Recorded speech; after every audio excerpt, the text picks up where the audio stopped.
you're better off being called a pedophile, right? Yes. Pedophiles have more rights now than racists. I have no idea. Tucker Carlson. Tucker Carlson's like, he's holding it so hard. He's like, what are you saying, man? No, we're going to get back into it now. Involved, their motivators, and then their reactions, typically grounded in a concrete example. Or at least that would be the goal if his lectures were strictly about game theory. What often follows instead in his lecture is a series of assumptions that spiral out of control. In his first lecture on game theory, he provides the example of a dating game where 5 boys and 5 girls want to get married, and then he ranks their attractiveness based on 3 factors. The first is genes, the second is wealth, and the third is status. When he brings up factors that control the various elements of these games, they're always a bit suspect. He might describe one in detail, but then will offer a few quick sentences to describe the others and then moves on. It's also a little weird that he almost always has 3 things to list. To win a fight, you have to have 3 things: focus, clarity, and resolve. And they are intelligence, spies basically, crime, and science. And these agents, of course, are called, there's 3 of them, okay? Well, there's actually a lot. Another question I'm left with is how he quantifies any of these. In the dating game example in his first game theory lecture, how does one quantify genes? Okay, so genes is very simple. It means that you're good looking, it means you're tall, it means you're healthy, you will live a long time, okay? Genes is pretty simple to understand. Attractiveness varies across time and culture, and even within cultures, people can vary considerably in what they find attractive. This example only works if all the participants are in full agreement on what they find attractive, which is possible if you're only talking about 10 people. In the context of an abstract dating game in a high school classroom, it's not that big a deal that he leaves things simple. But this game starts to drift further from the initial premise. Here's a quick breakdown of how this game evolves. All the girls want this one guy. Okay, and maybe number 4. They'll settle for number 4. But 3, 2, 1, they don't want. All the women in the world, many, not all, but many, just want to marry actors like Brad Pitt. And 3, 2, and 1, what do? Well, they watch Netflix, they watch porn, they play video games. They've given up on life, okay? They're like, we don't care. We call. Now I'm beginning to understand why he was so perfect and at home with Sneeko and all these other like right-wing fucking weirdos. I mean, I already had that assumption because of the whole, you know, it's the Pax Judaica and all this other shit that he was like, all these conspiracy theories like the Illuminati that he believed. But now I'm beginning to recognize that there was more to his commentary. These people incels, right? This entire competition is between. Did I just tune into your goat doing home math? Yes, which of course is something that I also have to reluctantly believe now because that's my Professor Jiang. 5 and 4 for all the women in the world. And this is again suicidal. This will lead to the death of humanity. That section was not over the course of an hour-long lecture. All of that happened within the same 5 minutes. Dude, this is really funny to think that he's like teaching a bunch of Chinese high school students in Beijing this as a part of his Western philosophy course. Because remember, his job, he's an English teacher. Or not, he's an English, he got a degree in English.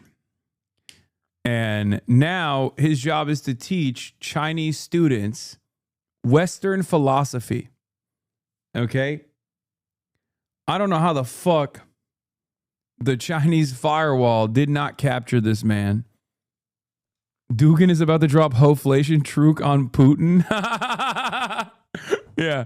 He had a conversation on, I cannot believe I'm about to say the sequence of words that I'm about to say. This man, Professor Jiang, had a conversation on Sneeko's broadcast on Kick with Dugan. Okay? That's a real thing that happened. Which is part of the reason why Vladimir Putin might have learned about home math. by way of Professor Jiang to Dugan to the ears and mind of Lottie Poo. We went from a cute little game about dating to a story about how, when a wider reality is mapped onto that game, we see that women are so obsessed with status that they are destroying civilization by wanting to date high-ranking men and are responsible for creating incels. What started as a basic game that might have been helpful for learning some abstract concepts has turned into a justification for Jiang's own assumptions about the way society is working. The purpose of this scenario was not to teach people about game theory, but rather to use what Jiang is calling game theory to explain why the world is the way it is. This becomes more obvious as he then moves away from the small example to this larger discussion about these superstructures controlling society by changing the games we play, and that this will help us determine the life cycle of a civilization, particularly how they decline. And here's how he describes how that happens. The moment you give women choice, they choose to improve their lives by marrying someone better. Oh, God, I love this shit so much, dude. Yeah. Yeah, as opposed to men. When you give men choice, they don't choose to improve their lives. Okay? Incredible. Incredible take, sir. Thank you. This is one of my favorite, like, incel commentary moments always is like, women want to fuck the, you know, sexiest guys they possibly can. It's like, bitch, so do you. Like, what do you mean? Everyone does. Like, sometimes these people will take on, like, super basic things, right? Sometimes they'll take on, like, unbelievably basic concepts and be like, yeah, if you're attractive, then people will give things to you. And everyone's like, wow. What? What are you saying? I've never thought about that. I've literally never thought about that before. You mean to tell me that attractive people, like traditionally attractive people, sometimes get a, you know, upper hand in life? That's, wow. What a great statement for Mother's Day, sir. I mean, it's the same shit. It's like, oh yeah, women want to have sex with men they find attractive. Okay, and so do men. Men want to have sex with women that they find attractive. This is not like this is no way to live your life. This is not like rules that you can live your life by. This is just like basic shit.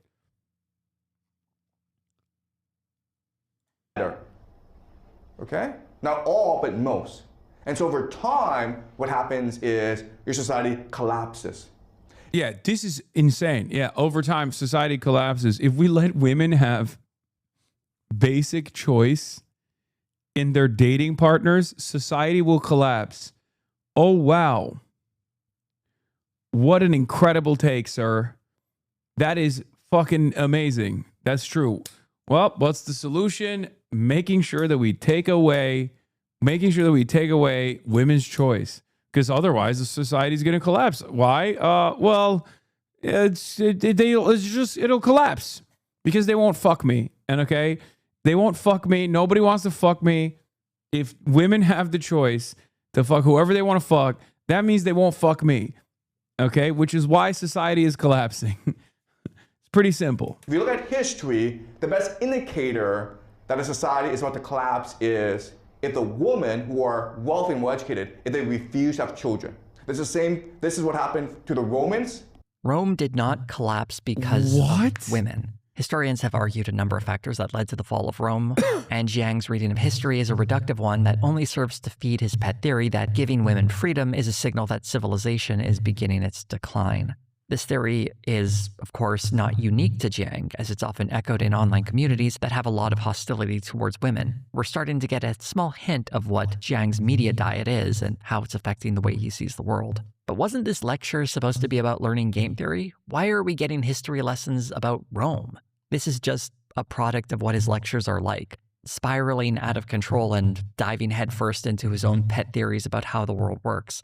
But believe it or not, this first video is probably the one that comes the closest to being a lecture about game theory. But instead of learning anything about game theory...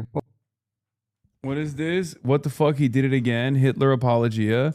Then, yeah, Hitler didn't even say death to America, death to Britain. I think he might have planned it, but he didn't say it. Bro, this guy loves Adolf, dude. He fucking loves Adolf Hitler. He wants to be Adolf Hitler. I swear, what the fuck?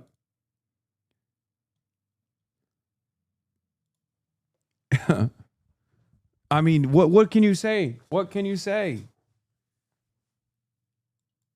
Let's run this. So yes, I mean, I don't know how to fight it. I mean, Churchill, without cell phones and without digital campaigns and farm bots, was labeled a warmonger in the 1930s because he said you have to stand. I did. And they accused him of being a warmonger. And Hitler didn't even say death to America, death to Britain, you know. I think he might have planned it, but he didn't say it. And still they accused him of that. And still they accused him of that.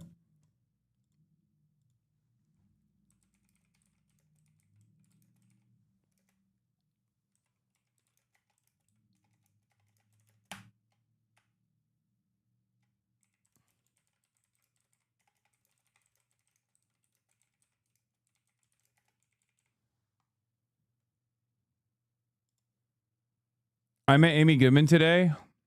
Hell yeah. Congratulations.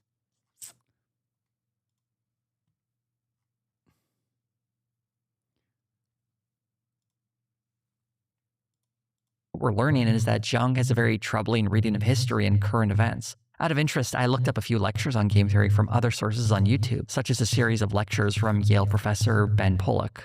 His lectures are dramatically different from Jiang's, using abstract examples that highlight the different types of games being played. They are a lot more informative and, dare I say, genuinely educational. Rational choices can lead to bad outcomes. We put it more graphically before, but that's fine. He also engages his students, encouraging them to play along with the game examples and having them discuss their ideas in class. Okay, Professor Jiang does that too when he talks about game theory in home math. Okay. He's encouraging his incel followers to also do home math.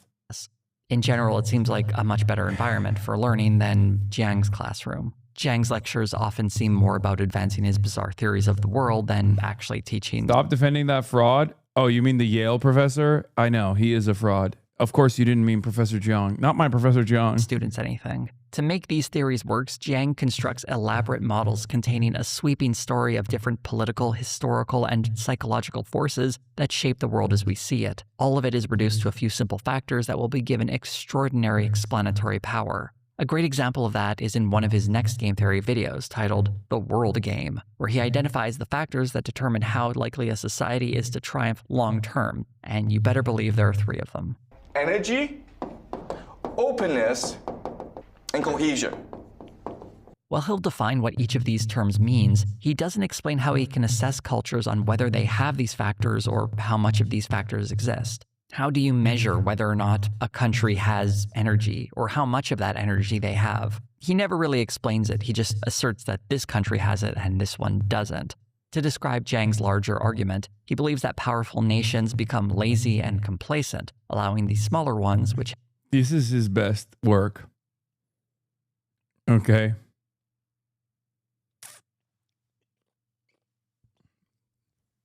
This is his best work. You're just a hater. Have more energy, Israel will rise up. Okay. openness, and cohesion to eventually rise up and topple them. Which brings us back to his ridiculous example of North Korea. Poverty leads to creativity. Okay? Another thing this is that if I were to surmise the future, I would say right now in East Asia, I would think that North Korea has a better future than China. But North Korea... Oh, come on. This is the guy. That's the GOAT, dude. That is the GOAT. I fucking love, dude. What if he's right? Huh?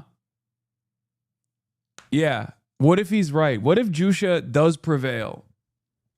What if socialism with Chinese characteristics is dookie and Marxist-Leninist Jushaist principles thrive in the coming apocalypse? Isn't the only example he gives. He mentions 3 other nations that are supposedly poised to become empires. Germany. Why? Because he lost World War I and lost World War II. Japan. because Japan lost World War II. And the last country, of course, is Israel. What makes these predictions so incredibly silly is that they don't operate within a specific time frame. Japan and Germany have recovered well after World War II, though some of that was due to international support, but neither of them are poised to become an empire right now. The example of Israel is even more ridiculous, as Jiang mentions persecution going back thousands of years as a motivator. When will any of these countries rise up alongside North Korea? Also, wouldn't that mean China, which is also withstood a century of humiliation, wouldn't that also mean that China is supposed to be a thriving empire? None of this makes sense. This don't make any dang sense.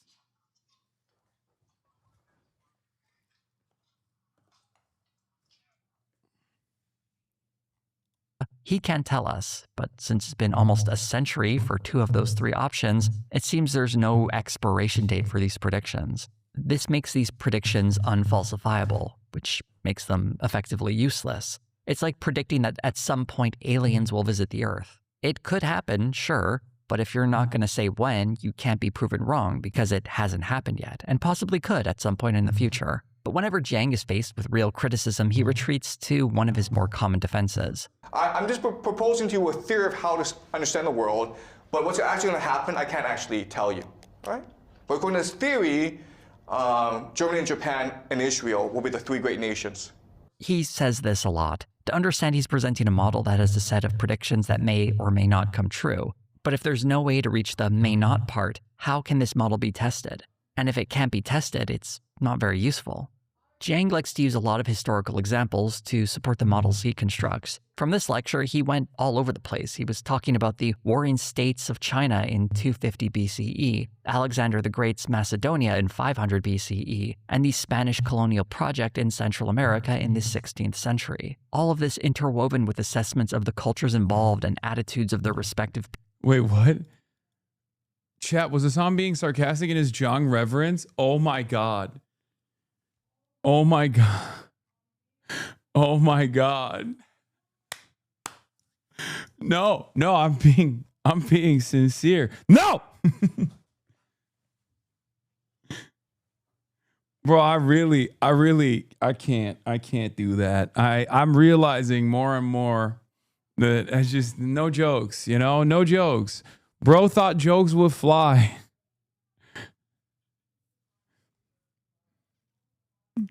I fucking told you there are people unironically who think you believe this guy.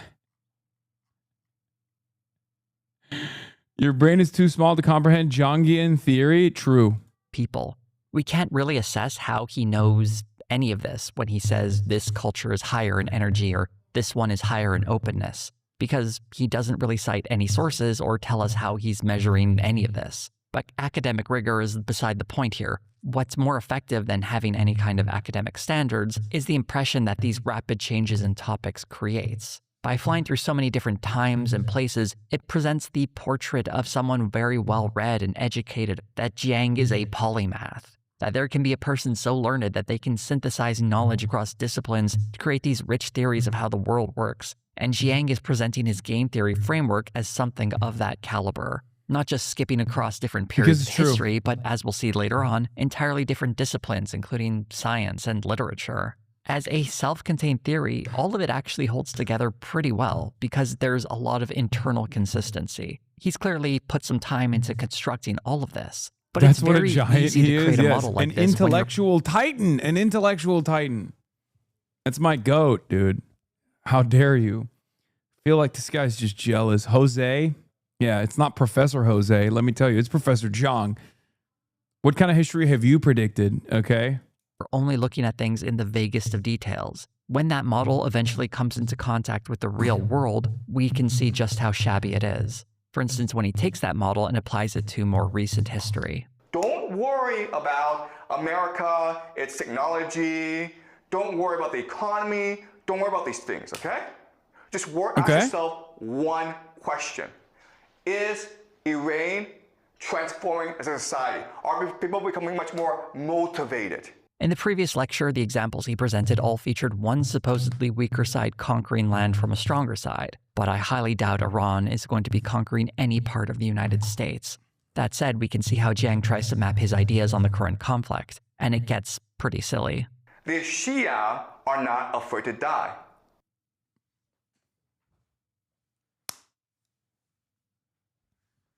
My fucking goat!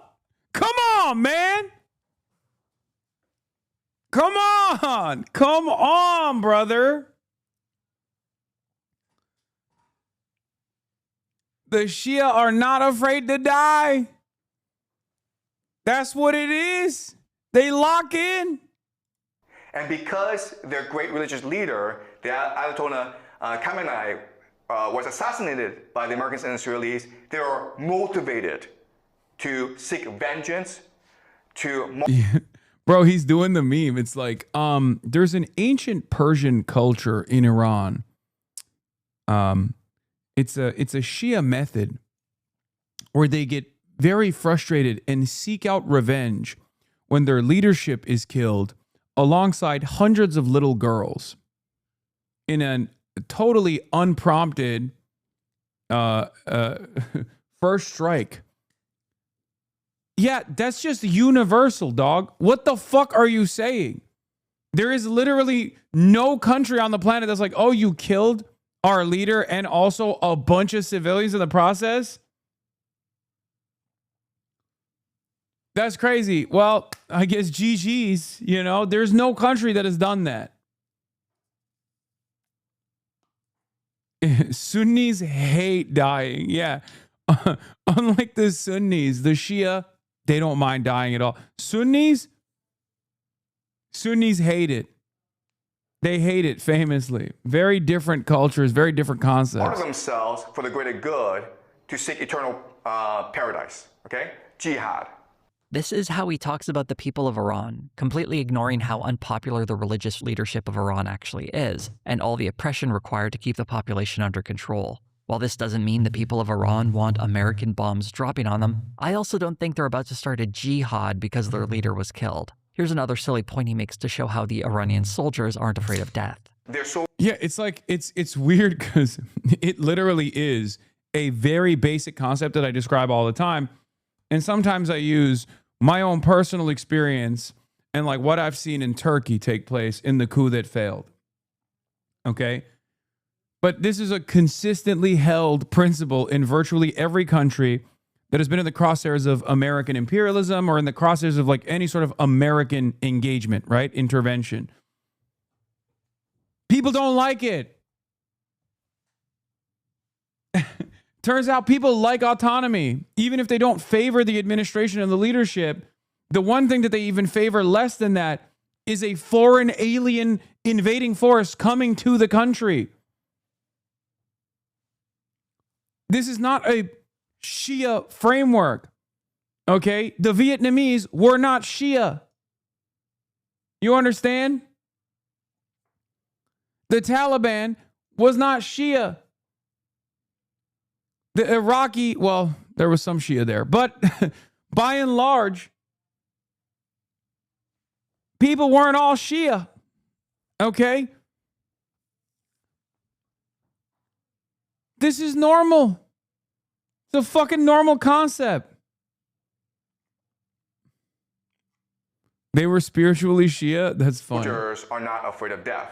And we're already seeing that where the Americans have already blown up and destroyed the Iranian Navy.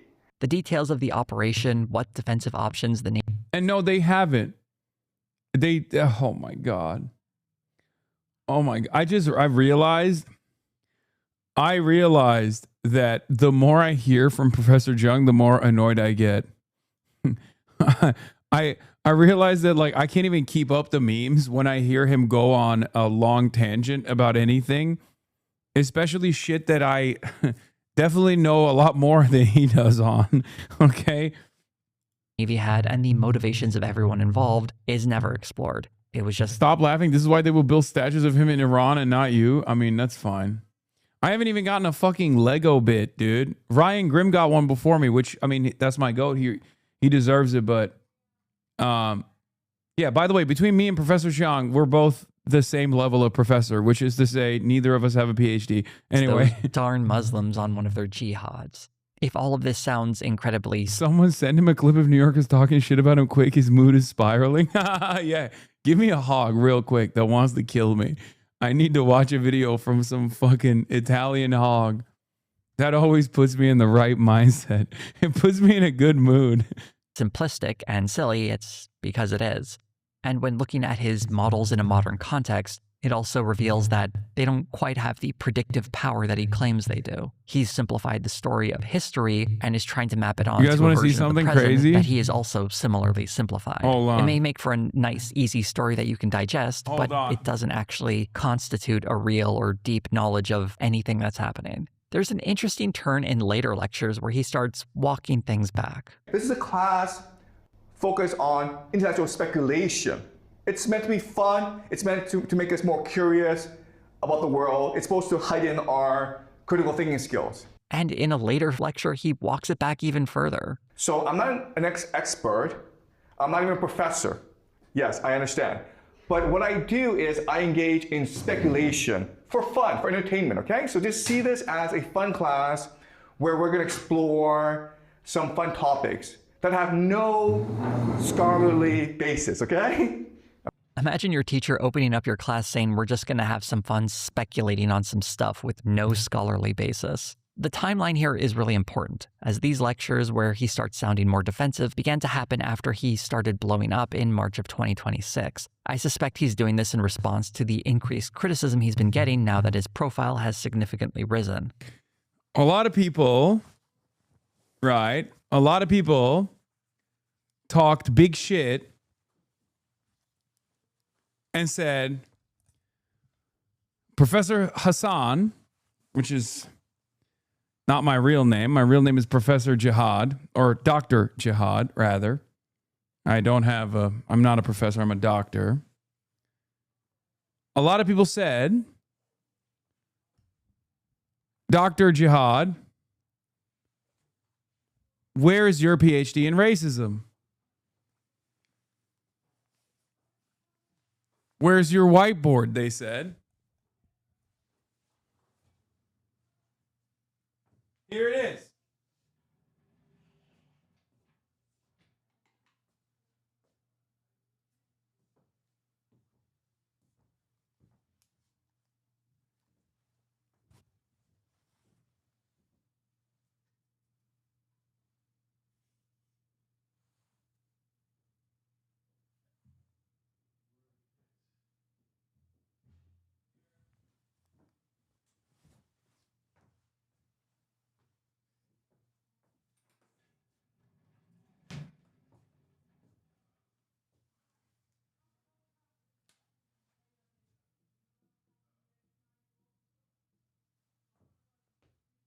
Okay?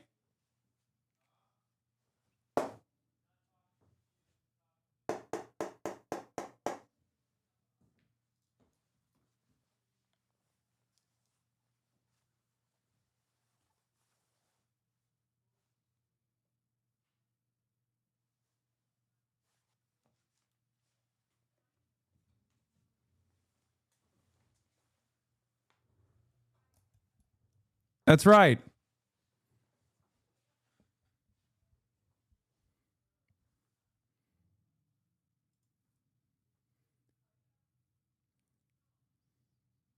Do you understand now? This is how it works. This is how it works.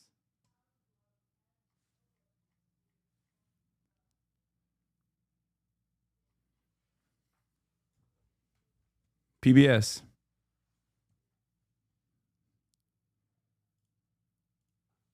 Oops. PBS. Dr. Jihad. But his board looks cooler? Okay, well, we're working on it. What are you going to teach us? Today, we are going to learn about Kusi. Okay, we're going to learn about Kusi. What Kami says, thank you for the 30 gifted subs. Open Presence, thank you for the 25 gifted subs. Damn, I bring 1 bit back.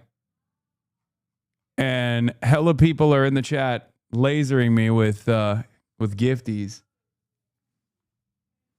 Yes, today we're going to learn about kusi. This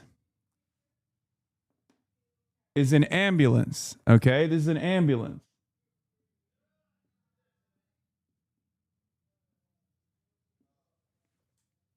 It's a type of a car, okay? It's a type of car.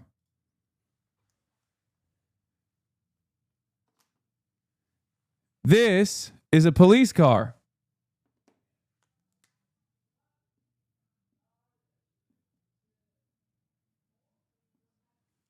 It's also another type of a car, okay? When one car falls in love with another car, they have a baby car.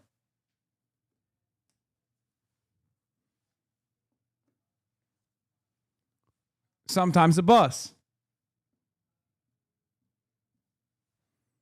Okay? Now, in the car cinematic universe, okay, the fact that there are female cars and male cars and also baby cars implies that these cars have a kusi, which is, of course, a car and a pussy. Okay, car plus pussy equals kusi. That's right. I'm going to do it again. Car plus pussy equals kusi. Okay? Now let's talk about Car Universe 9/11. In Car's cinematic universe, New York City exists.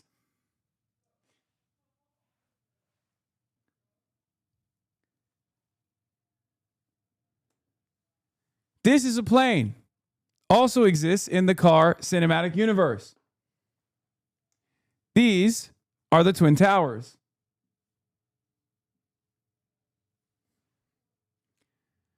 Now, also known as the World Trade Center.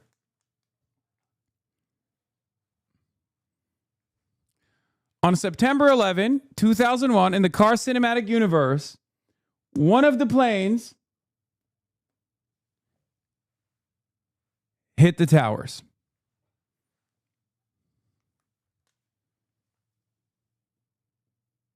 Cars 9/11. Now, also in the Cars cinematic universe, okay,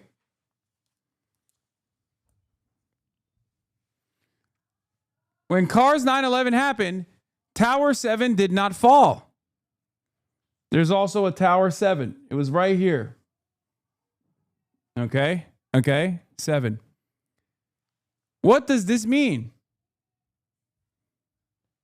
That means that Car Dick Cheney forgot to put explosives inside of Tower 7, where a lot of the secret materials by the Cars Pentagon and the Cars United States government was holding. Pay close attention. Okay, this is what is known as game theory. Okay? Game theory. Very good. Let's get back to the Dr. Jiang lecture now. The problem with this defense is that he frequently makes predictions and frames them as tests to his theory for validity. Some of these predictions aren't falsifiable, which he never says, but some of them absolutely are, and he sees the results of those predictions as a means of adjusting the theoretical framework. This isn't just entertainment. He's trying to present a working model of the world to his students that supposedly responds to new information. And as we'll see later in this video, Jiang is perfectly happy to share his ideas outside of the classroom as serious geopolitical analysis. If he thinks this is all entertainment, he shouldn't be presenting his understanding of the world as something to be taken seriously. In a later lecture, when Jiang is talking about the factors that help inform his lecture, there are of course 3 of them, he lists them out, and debate and doubt— I was still copying it? Okay, well, you should have taken notes faster. You should have taken notes faster than you did. And next time, you should remember that. Okay?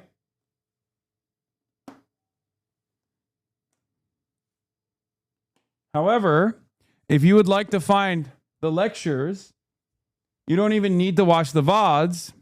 You can just rewind as long as you subscribe to the Piker Broadcasting Service. What is this? Just saw that Jose asked in the description for streamers to wait a week to watch his video, to watch clips. We've had the link pinned, but definitely should tell people to go watch, like, and subscribe. Yes. Listen. Okay. Piker Broadcasting Service. PBS. Okay. Important. Pay attention. PBS. Piker Broadcasting Service, also known as the People's Broadcasting Service. People's Broadcasting Service. Okay? But also Piker Broadcasting Service. Now, you can subscribe to the Piker's Broadcasting Service, to Piker Broadcasting Service, or the People's Broadcasting Service. Okay?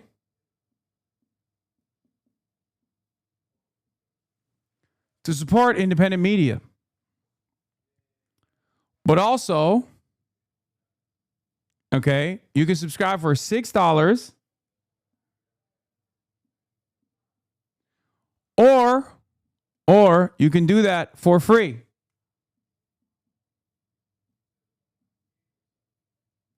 Now, how can you do that for free?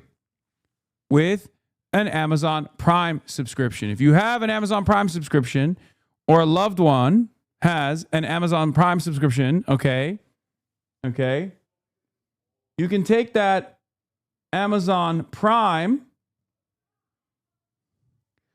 and convert it to a Twitch Prime.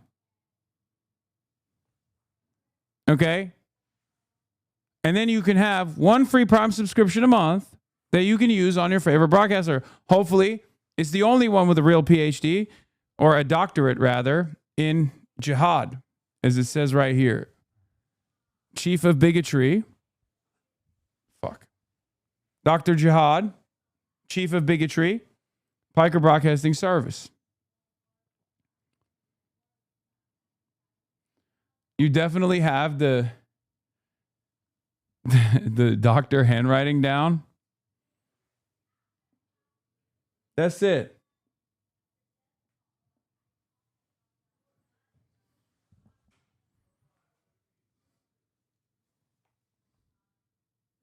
Why would I do that? 3 reasons.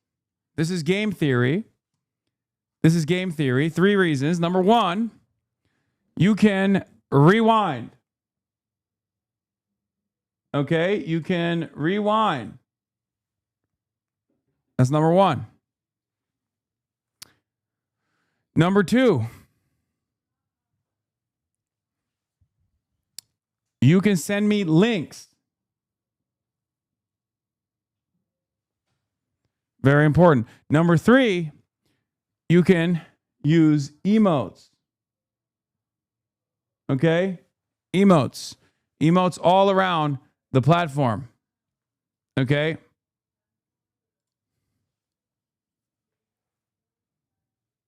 There you go. Just tuned in. Why are you treating us like we have CTE? I don't know. I'm really enjoying this little bit that I'm doing as Professor Jiang. You start all your letters in a different place than I do. I haven't handwritten anything in so long. Please like and comment on the video. Subscribe to Jose. Yes. And also to the people who are to the HasanAbi Industrial Complex, do not take my reaction to this video and upload it. Words cannot describe how devastated I am to learn that Hasan writes like a boy. I'm trying to write fast, okay? Here, you want me to write nice? Here. You want me to write normal and nice on a board? It's like tough to write on a board. It's different. Okay? Okay, hold on. I didn't realize that the thing sticks. Okay.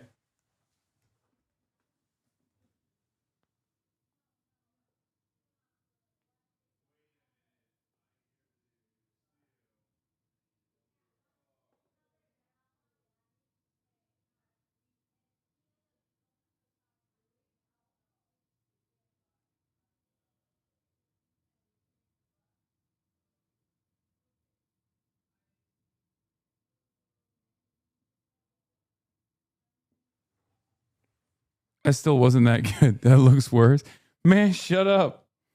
It's hard to write on a board. Have you guys written on a board before? It's tough. I'll get better. I'll get better. Fuck. Here, let's do cursive.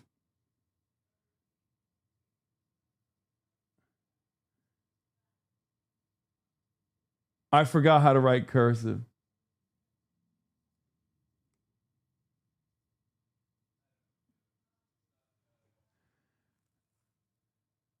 I forgot how to write cursive. Oh my God.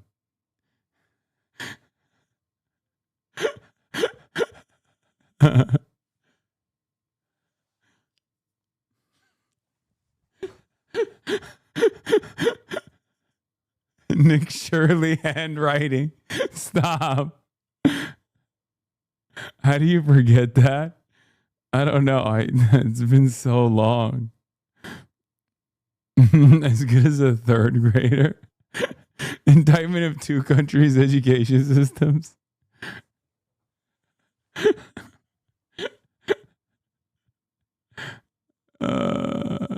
Okay. I realize I haven't held a pen in like 8 years. Yeah, me either. Okay. Okay. Also, Kaya's back. Are fine, but the third one he mentions is troubling. I will say things that are imaginative, that are speculative, but which is not backed up by any evidence. Don't be afraid to do that, okay? If you want to seek the truth, you have to make some imaginative leaps. Speculating without evidence sounds like a terrible piece of advice, especially coming from a teacher. While a healthy imagination can be fun, it's particularly unhelpful when speaking on subjects that someone doesn't have a deep knowledge of. Jiang would be perfectly within his right to be making these imaginative leaps if we could trust him to have a good grasp on the subjects he's discussing. That is, if he was making educated guesses. But as we'll see in the next section, his confidence hides a lot of ignorance.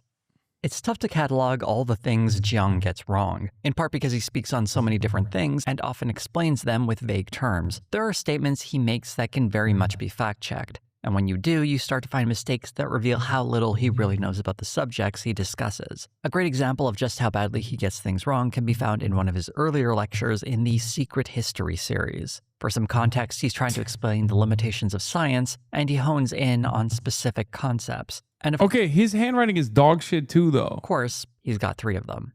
I bet you none of Professor Jiang's acolytes ever criticized his handwriting, by the way.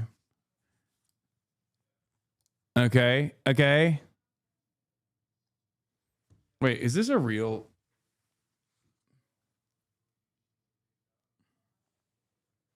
Oh my God. Oh, this is real.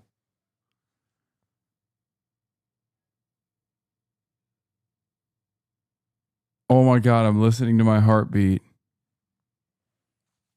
I didn't even realize.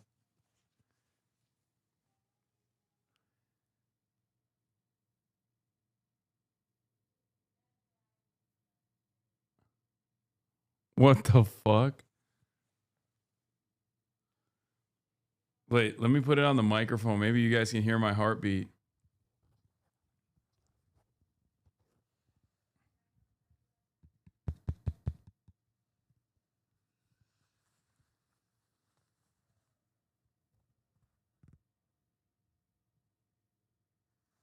No, it's not working. It's not. That ain't how it works.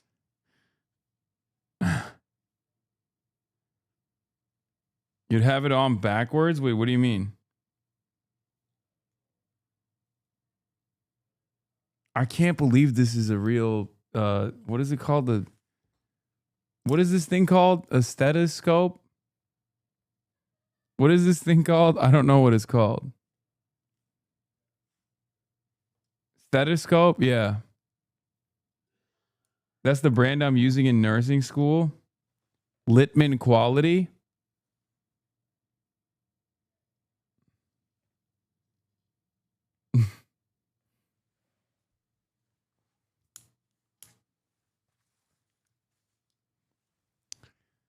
Anyway, this is cool though. You got to put it on your neck like this. That's how everybody knows you mean business. Okay? Bang, evolution, and how memories are formed. This is all that science Is all your stat points in politics? Yes.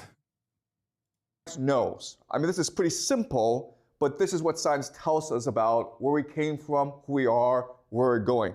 He then tries to point out problems with all three of these ideas. He seems to think the concept of dark energy disproves the Big Bang Theory. It's cheating, okay? So let me give you an example. Let's just say you take a math test, and the teacher asks you 1987 plus 25, and your answer is 20, okay? That's obviously wrong, right? So your teacher says, this is wrong. And then you say, oh, I know how to fix this, plus dark energy.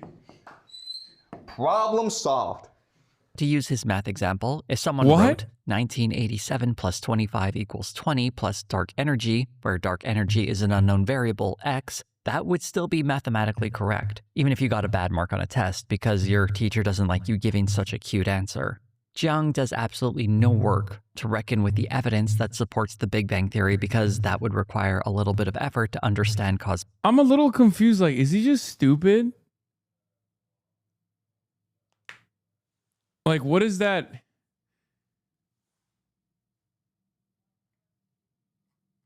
Is that what it is? Like, he's just kind of like dumb but confident? Is that what we're watching right now? Cosmology. Instead, he uses his own ignorance to frame the concept of dark energy as cheating that disproves the Big Bang Theory. His commentary on evolution is similarly uninformed. He believes it's true for other animals, but not for human beings. What? He's a, oh my God, he doesn't believe in the theory. Oh my God, he doesn't believe in evolution. Oh my God. Oh, that's my fucking goat. Oh, he's so sick. He's so sick. I can't believe you all ever doubted him.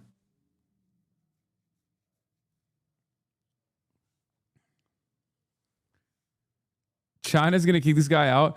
Yeah, it's really funny. If he actually had any, does he even do any videos on Chinese social media? Because I feel like if he did, they would probably do something about Now, it. what scientists will tell you is, well, before there were different species, the Neanderthal, the Cro-Magnon, and then gradually Homo sapiens took them over. And you can believe that, but it's problematic because according to evolution, there should be many, many different types of humans, okay? Maybe some with 6 fingers, some with 3 eyes. I don't know where this is coming from. How many other mammal species are walking around where each member has a different number of eyes? He also makes other small mistakes, like attributing the term survival of the fittest to Charles Darwin when it was actually coined by Herbert Spencer. But generally speaking, he doesn't seem to have a good grasp of evolution either. Later on, when he starts getting into the subject of psychology, he tries to explain how we contextualize our experiences within our minds. He uses the terms worldview and personality interchangeably, which is already problematic, but it gives him the opening to say he believes that without a worldview, our minds would not be able to handle all the sensory information around us. If your brain were to absorb all the experiences, your brain will explode because there's too much information to process. Therefore, your worldview processes different experiences. It differentiates between experiences that are important and experiences that are not important. And experiences that are important, of course, goes into your long-term memory. This isn't really true. Not having a worldview doesn't mean your mind is incapable of sifting through information it receives. It only means that you haven't developed more sophisticated understanding of the context you live in, which is what makes his next point especially ridiculous. In theory, babies should not have a worldview. They should not have a personality. But if that's the case, then how do they process memories? How do they know what memories to store, what memories not to store? Where does the personality come from? And Elephants. Famous animal with a tremendous worldview. That's what they always say about elephants. An animal with incredible memory, long-term memory capabilities. Clearly, it's because of their capabilities of having, like North Korea, elephants have a bright future. why is it embedded in us from the... Do the Chinese parents that send their children to this school where he's giving these lectures, because there's students in front of him, okay, do they have any idea what the fuck this guy's talking about? very first day? Are babies born with personalities? They appear remarkably close-lipped about it, so perhaps there's a dark secret they're hiding from us. Or perhaps, much like language, being able to sit up without falling over and how to feed themselves. No, the room is not empty. No, he has students, bro. He's literally doing... This guy's the next Parenti. Children gradually acquire the many things that make them who they are as they become older. There's actually a whole field that studies that called developmental psychology. When it comes to personality in infants, the closest measure we have is to look at their temperament, which is not the same as a worldview, by the way. Just a general way to describe the traits of some infants compared to others. Babies appear perfectly capable of perceiving the world without needing to contextualize everything through a worldview. So Jiang's objection, again, doesn't reflect the science he's trying to debunk. All of these misunderstandings reveal a startling lack of scientific knowledge for someone lecturing on the subject, particularly if the point he's trying to make is the limitations of these sciences. So it's not a surprise that he eventually ends up here. If you look at every major scientific discovery, it all came to the person in a dream or when he was, or it sort of popped into that person's head. He applies this to himself and how he writes. What am I going to do if I have no ideas? I can't write anymore. But what happens is the next day I get up and I have new ideas. And I write it back and I write it down again, okay? So it's not like I'm generating these ideas. It's more like I'm receiving these ideas. And that's how he teaches too. What? For context, he's teaching private high school students. This shit does not fly in Chinese public schools. I thought China cracked down on fucking private schools. How did they let this one fly, dude? I don't understand it.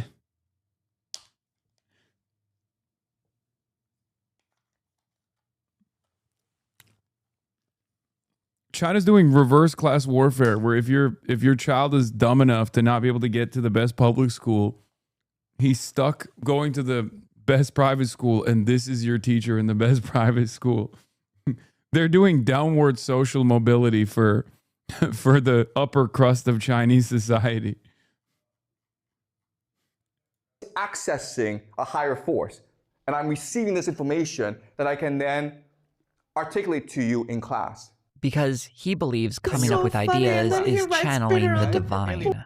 No scientist in the history of humanity has ever come up with a great idea using the scientific method. I guarantee you. They've all came up with a great idea through their imagination, through their intuition. What? What the fuck? That's incredible. He guaranteed it. You can't deny it. He guaranteed it.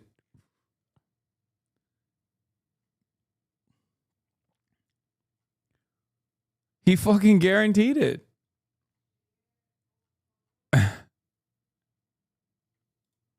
By channeling the divine. What started off as a lecture about science and its limitations, all coming from someone who clearly doesn't understand the parts of science he's chosen to talk about, has devolved into a complete mess where he's claiming that great ideas and discoveries are channeling some kind of spiritual dimension, and that this spiritual dimension reflects an even bigger theory of how the world really works as secret societies manipulate events to press their own occult beliefs onto all of us. The people in charge, the secret society. I feel like his worldview is also all over the place. Like, there's no way that he believes all this, right? I can't comprehend a guy who has all of these complex thoughts in his mind at the same time. Societies, they are interested. They must make make hell into heaven and heaven into hell. They must invert the world in order to maintain their power. You don't know this, but all of science, it's not about discovering reality. It's about reinventing reality in a way that serves power. That's what science really is. And how will this all end? Well, we can only hope that Elon Musk will save us. So there are all these different fail-safe systems in here to make sure that hell can never triumph. And that's why Elon Musk wants us to go to Mars, okay? Even though God and Satan are just projections of our imagination, they do help us understand the world better.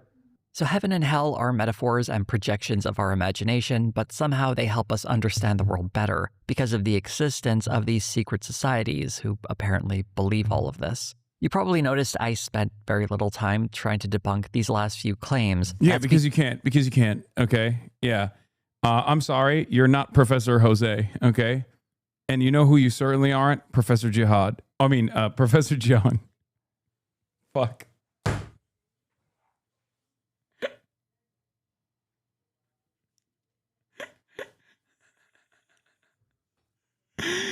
Oh man, I'm having so much fun on this stupid ass day. Because there's nothing of substance there. It's all an imaginary hypothetical asserted without any real evidence, all predicated on a man's inability to understand science. Jiang's constructed vision of reality has no basis in the one we seem to exist in. He did something similar in another secret history video where he speculated that ISIS was created by the United States using brainwashing interrogation methods. Okay, again, classic Professor Jiang had me in the first half, and then the second half is unbelievable.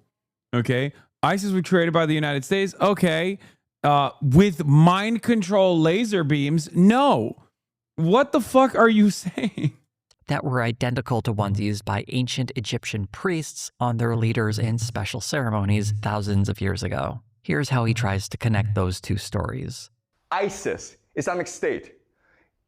ISIS is the name of what? The Egyptian goddess who saved Osiris, right? And who fathered Horus. Do you think it's a coincidence? Maybe not.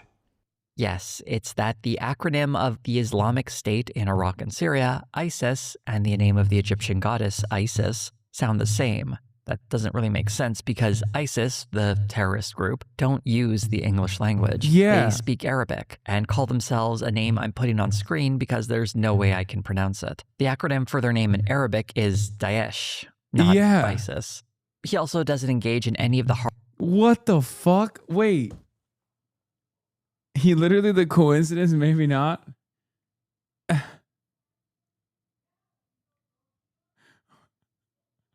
Oh my God, that's unbelievable. This guy's awesome. I'm convinced he's baiting leftists with these titles.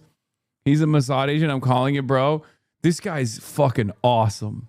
hard work of linking specific torture victims of the US government. I'm just thinking about Chinese students still in my mind. In my mind, I'm thinking about Chinese students listening to this guy to learn English, or I can't tell if he's an English teacher or if he's a teacher of Western philosophy, but he's not teaching either to these children, okay? These fucking kids are going to this private school and coming out less knowledgeable than they went in. It's awesome. To the creation of ISIS, something that would be doable since the names of these victims are documented. Also, the existence of torture is not the same as brainwashing. He would need to provide far more evidence than the presence of psychologists who were overseeing some of the torture. The other big problem is that story about the priests who were doing brainwashing back in Egypt. That one he made up. 5,000 years ago in Egypt, they were doing this. But again, because we are officially starting the Gay to Lee's journalism course. Traditionally, we've understood journalism and research as this method of just collecting information, organizing it, and then expressing it. But then along came a man named Gay to Lee's, and he transformed journalism. He transformed the way we understood research. Okay? So we created something called literary journalism, which is the idea that journalism can be by itself be literature. But the gate release method is going to teach us how to be creative, how to be.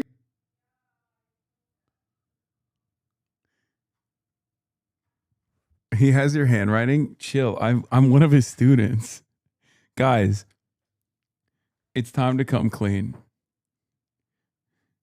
The reason why his handwriting and mine are so similar is because I'm actually one of Professor Jiang's students. That's why I was in China.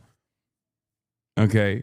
Every moment that I wasn't live streaming in China, I was actually getting lectured directly by Professor Jiang. Okay. It's time to come clean. 11 years ago, China's super schools. Here's Professor Jiang. By Asian countries. So right now, there's a lot of concern in Europe, and especially in America, because America didn't do very well on the PISA, that the future now belongs to China. It belongs especially to East Asia, because you don't search this video, the algorithm presents it to you. The Jiang dynasty conquered YouTube. Jiang has been cooking longer than we thought. Yo, it's my boy, Professor Jiang. Bro didn't age a day in like 11 years. Bro is stomping all over the YouTube algorithm. They must like him a lot. This man has taken over the YouTube algorithm.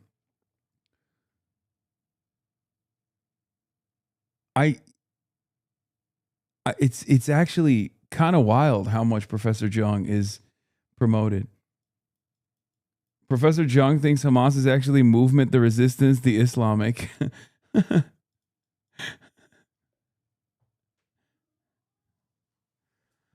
Yeah, it's true. That's what it's. Hamas in English is himtertiti.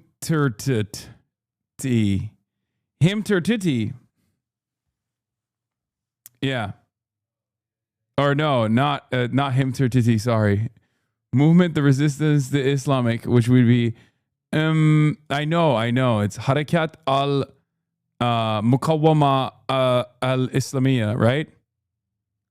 Harakat al Muqawwama al Islamiyya, which is the Islamic resistance movement, which is Hamas, which in English would be, I guess, the Islamic resistance movement. So it would be IRM.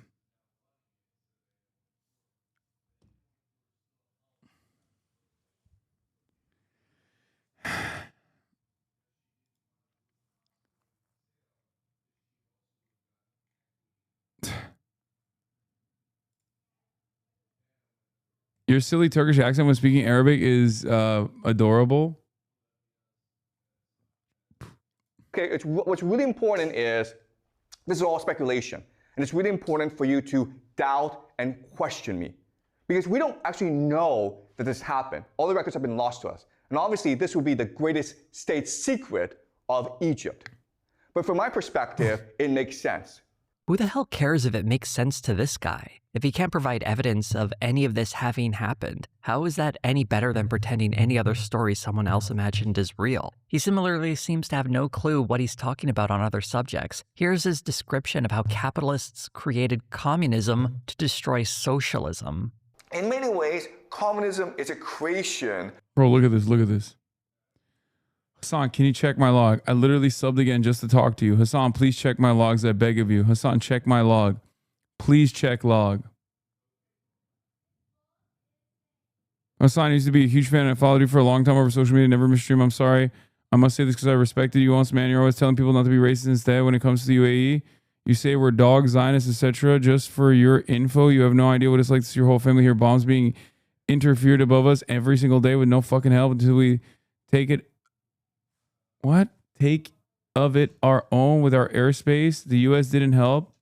The hate you spread.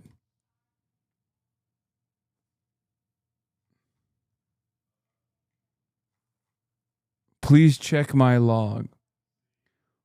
Brother, you are not your government.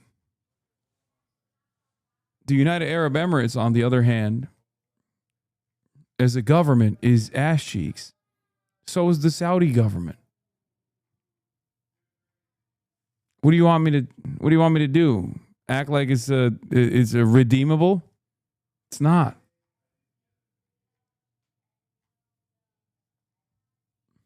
Not your fault. Of capitalism as a weapon to destroy capitalism's major enemies. Capitalists hate democracy. Why do they hate democracy? Okay, true. Because if you think about it, if people had power, the workers had power, they would all get together. Base. He's cooking. Just wait, though. I'm sure he's going to flip it around. And vote to redistribute wealth, right? To make the rich pay more taxes. We call this socialism. After once again hedging that none of this may be true, he then spins this wild story of how Karl Marx was a tool. Yeah, the American government is perfect, though. Everything is going great here in America. No problems at all. How are you? Yeah, I famously always say the American government is doing great. If there's one thing I'm notoriously known for, it's constantly talking about how great America's government is. Of the English elites who want to pit the workers against the bourgeoisie through a messy propaganda campaign that also kicked off anti-Semitism. He then provides an example of what he calls evidence that communists were operating in a secret society, one that was intentionally made discoverable because they were a psyop that used anti-Semitism to vilify itself, because it was advancing the interests of capitalists. What? They admit we are a national conspiracy, we're a secret society. This is a secret document that we read amongst ourselves.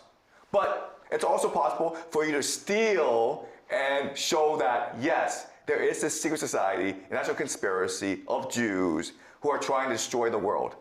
If this sounds ridiculously convoluted, that's because it is. This secret document being shown is the Communist Manifesto, and Jiang is presenting the idea of international solidarity as some kind of poorly hidden conspiracy. Except this book was widely published and available to read all over the place. At no point was this a conspiracy. It wasn't poorly hidden, it just exists. The anti-Semitic conspiracy theories were put onto it because it turns out creating anti-Semitic conspiracy theories is a long-standing tradition in Europe going back centuries. A more modern example would be how political parties often vilify immigrants to disguise their own economic agenda that's more centered around providing tax cuts for the wealthy rather than providing services for people who actually need them.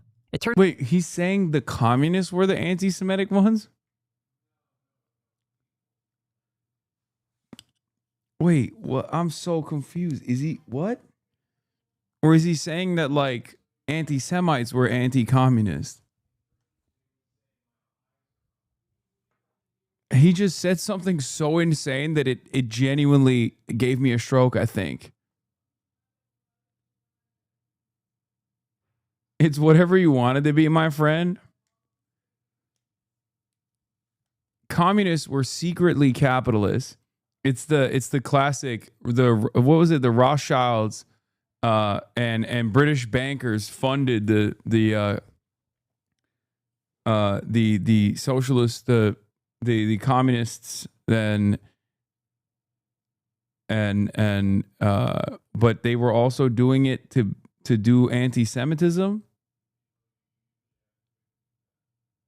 Someone said Karl Marx.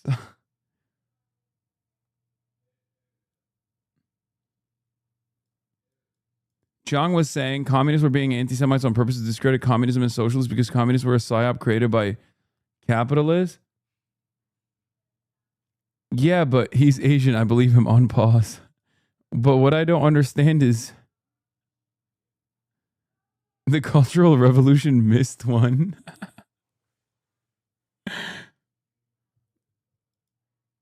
What is this? Hassan Piker recreates his childhood. Oh, come on, dude.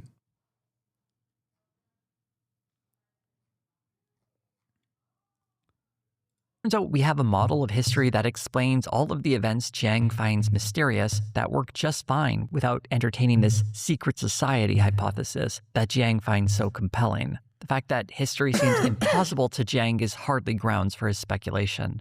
But as you might be able to tell, we're starting to get into some dicey territory here, and it certainly isn't the only time we see troubling theories popping up from the ideas Jiang wants his audience to consider. Here's an example of him supposedly reading a map that measures academic performance. Muslims don't do well on the PISA. And that's why there's great fear that Islamic countries will fall behind economically. While he briefly mentions the predominantly Christian Central and South America, which are also in red, he only brings up religion when he's talking about Muslim-majority countries, and without any evidence, asserts that their religion explains their poor performance on this academic test. This is characteristic of how Jiang talks about Muslim people in general, such as when he hypothesized that Iranians were all ready to start fighting a jihad. According to what I've learned from his background, he spent a brief time teaching in Afghanistan, but somehow his understanding of Muslim people seems to be limited to stereotypes that sound like generic fear-mongering that followed September 11th. This video highlighting educational disparity. Okay, this guy has to be a fucking agent, right? Wow, he has lived such a rich life. Thank you for taking the time and reading what I wrote. I appreciate it truly. Just go up. I appreciate it, man.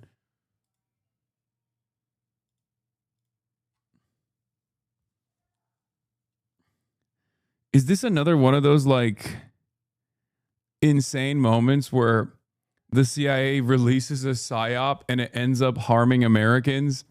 It reminds me of how they did vaccine hesitancy campaigns in the Philippines, but I guess they never accounted for all the vaccine hesitancy that would take shape in the United States of America. They were like, hey, we sent him to Afghanistan. I mean, he's too young to have literally been one of those guys who was, teaching the Nebraska textbooks that had like bombs on them to the mujahideen in madrasas. But, wow, another chatter reformed. You're on a hot streak. Yeah, I know. I've been popping off. I am Professor Jiang. Please read my log supporting Professor Jiang so chat can yell at me and I can yell at chat. Okay. Langley cooked it with this guy. I gotta respect it. I just don't even fucking understand what purpose he could possibly serve. I genuinely think it's a pure happenstance, pure luck. I think it's genuinely pure luck that he got this. He got like this popular. I don't think this man does anything with intention. Okay?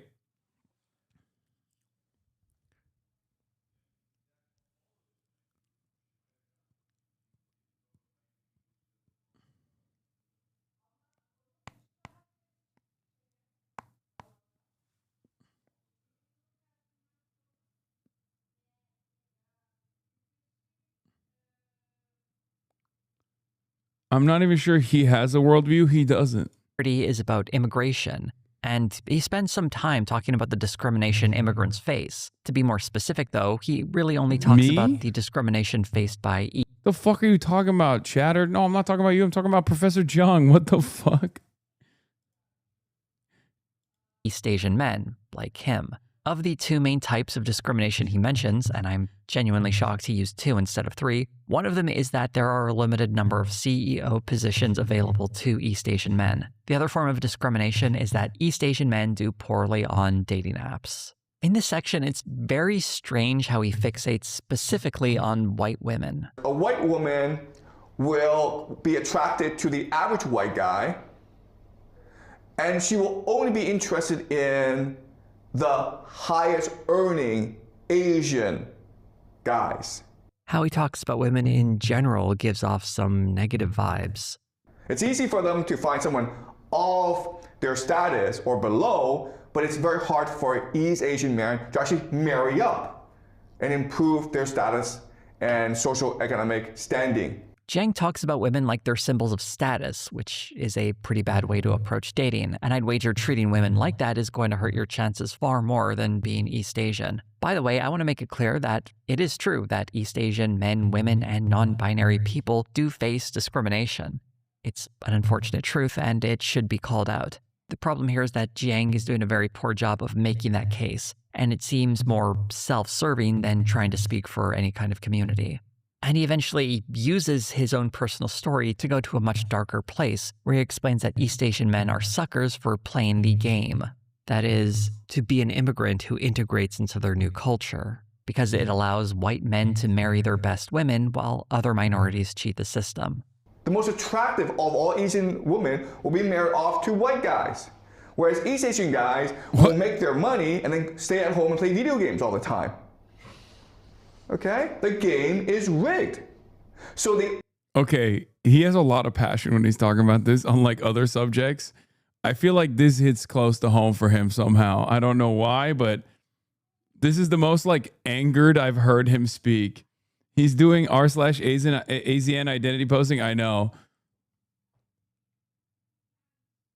This is a high school teacher.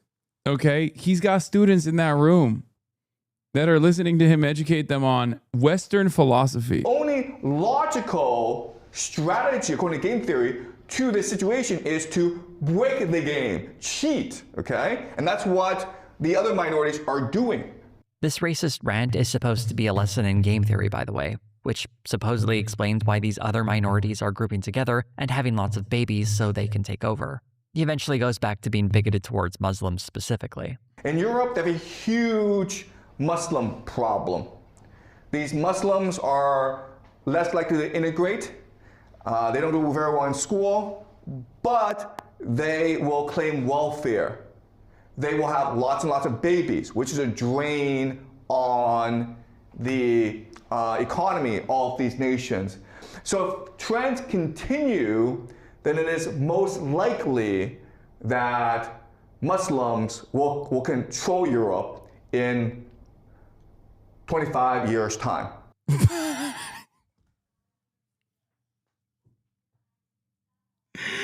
Yes, it's true. He caught on, dude. This is literally okay. I'm beginning to realize something here. I have to be very serious for a moment. Okay. I genuinely think there's only one type of YouTube content that just goes viral all the time, and it's this. Because what he's talking about is literally like early Gamergate era. Since the invention of YouTube, the only people that have gotten the algorithmic boost, not to get all Professor Jiang with it, not to get all conspiratorial, has been guys that say this, okay? It's never stopped being guys that say this. There are different variants.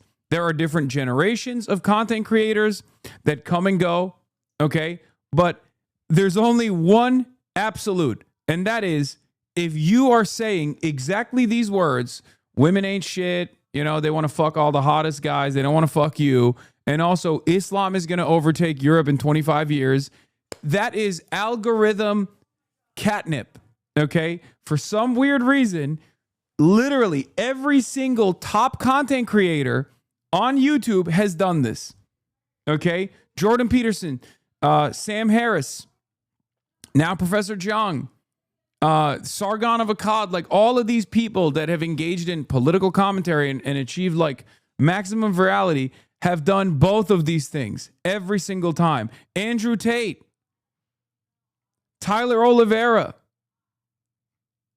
What the fuck is going on? Why is that like the thing? I want to test it out. I want to do like a video talking about both of these things. You know? Okay. For Jiang, I'll do my own list of 3 here. Muslim people operating in unison, never adjusting to the culture in their new home, and wanting to take over is part of the anti-immigrant rhetoric that has been used against every immigrant group for decades. It's never been true, and I don't see what makes Muslim people uniquely threatening, especially since we're reducing people that can come from entirely different parts of the world down to their religion. I'd wager someone who immigrates from Indonesia probably has a very different experience than someone who is immigrating from Pakistan. This map he's so worried about doesn't just include newly arrived immigrants, it would include second, third, and later generations as well. People who were not only born in Europe, but have families that stretch back decades. Do they not get to be European? Or can they never be part of the only culture they and their family have ever known because of their religion? The reductive way of looking at the world Jiang frequently uses unsurprisingly leads to conclusions like these ones, where his own ignorance simplifies diverse populations into easily understood threats. In this case, turning his classroom lecture into a rant about population replacement that wouldn't be out of place on an episode of Tucker Carlson, where Tucker Carlson frequently cries about white people being under attack. Unsurprisingly, Jiang's a big fan of his. Well, thanks so much for inviting me, Tucker. I'm a huge fan. I've been admiring your work for a number of years now. While Jiang predicates some of what he says about immigration on Europeans being racist, he makes this important point towards the end of the lecture. immigration is not natural. If you're born into a community, what is natural is for you to want to help this community grow and develop. You want to contribute to this community.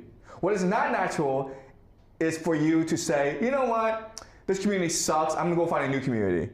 Jiang is arguing that racism present in Europe is a response to something unnatural, all while Jiang does some racism of his own. It's a nasty bit of business where someone who was an immigrant himself seems to have learned the worst lessons of any discrimination he may have experienced. And there's another moment in one of his lectures that also requires some discussion, and that's where Jiang denied the Holocaust. This comment is brief, but can be seen in the video titled "The German Will to Power." We don't actually have any concrete evidence for the Holocaust, okay? So one piece of evidence for the Holocaust is this speech by Hitler.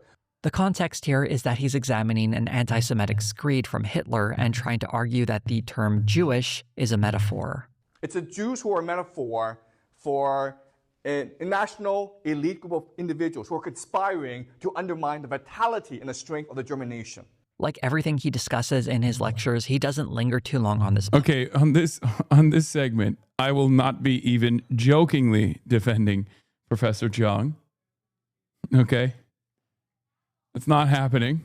That's insane. And it's part of a much larger framework I mentioned earlier about how anti-Semitism was used to mask the real origins of communism, which was apparently the capitalists. I'm not sure if he means that Hitler saw through this ruse or if we should understand his words in that context rather than what they literally mean. But to even go down this road saying there is no concrete evidence for the Holocaust is one of the most insane things that you can say. Again, by the way, feeding back to the theory that I presented previously, which is this is the only type of content that the YouTube algorithm promotes. I don't know why.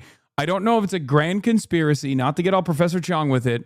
I took the robe off at this point, so I'm no longer Dr. Jihad. But it is crazy that he hits all of the fucking high notes, dude. This is straight up white boy catnip, okay? You put information like this in whatever form it takes in front of young white boys, and they will literally give you the world, okay? It's the same with Fresh and Fit, Andrew Tate, Professor Jiang, Sargon of Akkad, Richard Spencer, Nick Fuentes. I don't know what the fuck it is. You got to be an incel. You got to say Muslims are taking over Europe, and you got to deny the Holocaust, or at least like show a little bit of skepticism towards it. And straight up, YouTube will be like, oh my God, step right this way, sir. You are literally the GOAT. We will put you at the top of the leaderboard, at the top of the directory. Okay, is Sargon even still going? No, I'm saying they come and go, but they have their moments, right? And there's different eras. There's always like a different era where there's a content creator where you're like, why the fuck's this guy famous? He's an absolute dumbass. And then you scratch the surface and you always find the same shit. Okay, you scratch the surface and you find the same exact policies, the same exact ideologies, the same exact principles. Unvarnished white supremacy, hatred of women, and Nazism, you know, different variants of like fascist behavior, fascist ideology. Tyler Hitler Vera is another example of this, and I don't understand it at all.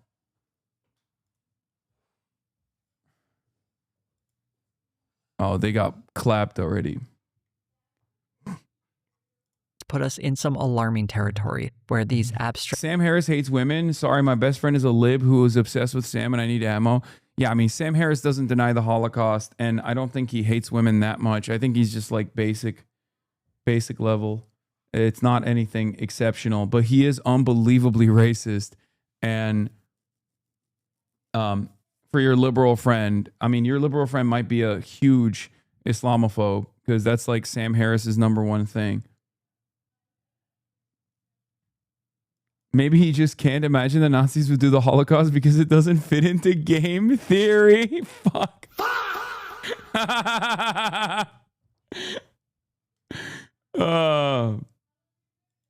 What is this?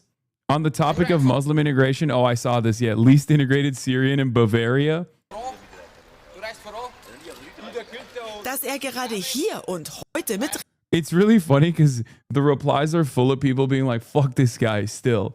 This motherfucker is a Syrian refugee who apparently speaks with an unbelievably thick accent too, and not a Syrian one. Denn geflüchtet aus Syrien ist Ali als And he went and he bought his own fucking pony and everything. Osterritt Okay? in Regen mit dabei. This is 100% integration, okay? 100% integration. Okay, he's a true Bavarian. Yeah, and the replies are all like fucking AFD adjacent dickheads being like, oh, just fucking bullshit.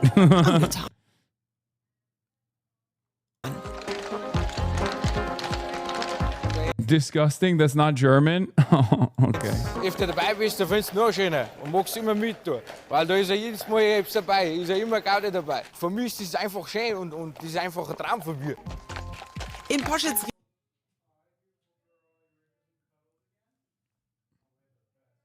I'm German and I can't understand him, so he's perfectly integrated into Bavaria. Yeah. It's a joke that Bavaria is not Germany. Oh, okay. Hypotheticals have Jiang engaging in some kind of denialism that divorces us from history as we understand it, and instead the fantasy world he's creating. This particular lecture isn't a part of his game theory series, but rather one titled Civilization, where he provides other absurd alternative readings of history, such as the Carthaginian Hannibal not actually existing. Hannibal Barca did not exist as a person. While incredibly silly, his commentary on Hitler and the Holocaust can't be so easily laughed at. And if he can upload new versions of lectures to fix audio issues, I think he can upload new versions of lectures that supposedly have him accidentally denying the Holocaust. At least according to his audience, that's the defense I saw most frequently. It seems like that would be a really good thing to fix. But as we step out of the classroom, maybe we'll get a little more information on what he thinks about this. A question that kept popping into my head while watching these lectures was, how is this a class? Although Jiang teaches a course called Western Philosophy, he only mentions philosophers in passing and instead subjects his students to long discussions about modern-day geopolitics and his bizarre theories. What? North Korea is one of the few places where capitalism still exists? The DPRK under Kim Jong-un has been anything but socialist. What is happening at this point, man? I don't even want to know. I mean, this first one is obviously a fucking joke. But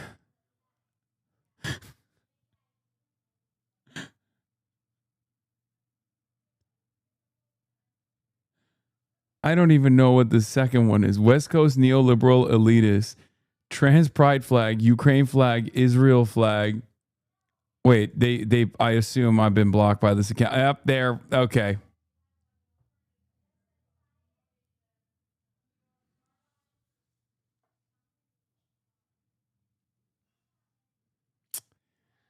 Yeah.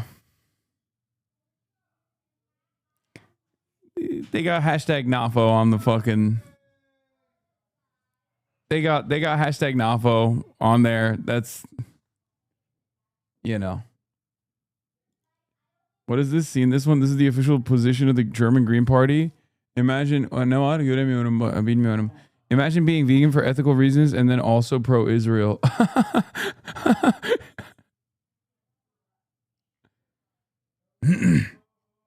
Yeah, let me tell you something, okay? Let me tell you something. There truly is every kind of person out there. I mean, yeah, especially Twitter, where I think people just like wear their mental illness on their sleeve. Myself included, let's be real. You know, I got a weird one. The fact that I'm even on Twitter, it's indicative of some level of mental illness. On world history.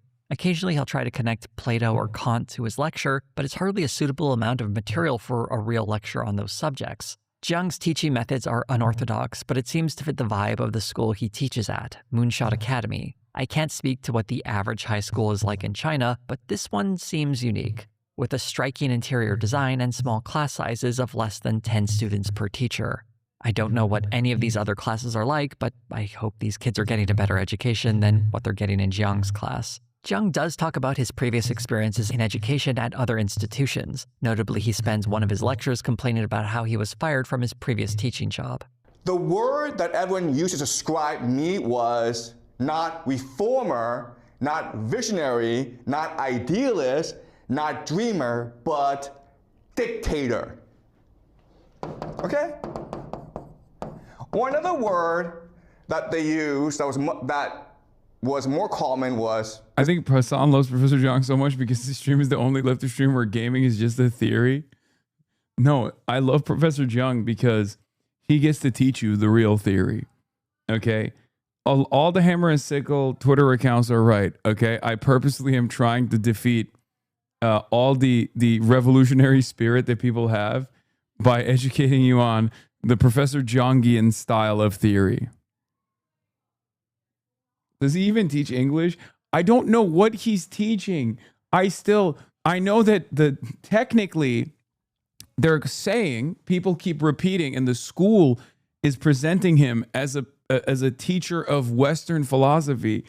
And yet I have heard zero Western philosophy. This motherfucker has a Yale education, by the way, an English degree, but still.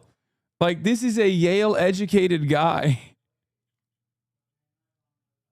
How the fuck did this happen? This guy's an asshole. Okay? I guess technically Holocaust denial definitely does fit in Western philosophy. So he's just teaching, his entire thing is basically teaching his students that Western philosophy is insane. Okay? Just be an insane, woman-hating, racist Holocaust denier, and you basically understand damn near entirety of Western philosophy. This is not to teach the students anything new. It's just it's a warning, more so. Where he's basically saying, don't learn this, okay? This guy's a complete asshole. I'm not sure talking about how you lost your last job is suitable for a lecture, but he eventually turns this personal anecdote into a story about how everyone involved with education is lazy and not operating out of a deep love of brightening young minds like he is.